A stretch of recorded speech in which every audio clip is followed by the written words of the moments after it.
Assalomu alaykum aziz vatandoshlar, qadrli kanalimiz obunachilar. Eslatib o'tamiz, bugun mana Xudo xolasa Sankt-Peterburg qarshi yo'nalishi bo'yicha Qanot Sharq aviakompaniyasining reyslarida registratsiya jarayonlari boshlandi 18-aprel chizosiga o'tar kechasiga. Hozir aziz vatandoshlar sizlarga bir holatni ko'rsatib o'tmoqchi edim. O'zlaringiz uyda sumkalaringizni prozrachniy salafanda o'rab kelmangizlar. Mana hozir akalar o'rab olgan, polibomi 100% qaytaradi. Ruxsat bermaydi, bunaqa holatda bagajni qabul qilmaydi.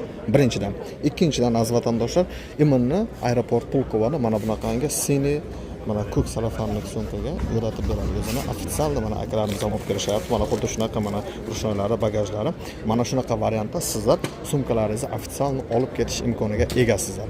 Hurmatli aziz kanal obunachilari, qadrli vatandoshlar, har qanday holatda sizlar mana shu vaziyatlarga, holatlarga vinomatni bo'lib kuzatib kelingizlarki, что mana bu yerga yana vaqtlaringiz ketmasin, ne za что asablaringiz buzilmasin va o'zlaringizga lishni ish tashvishlarni ko'paytirmangizlar, iltimos.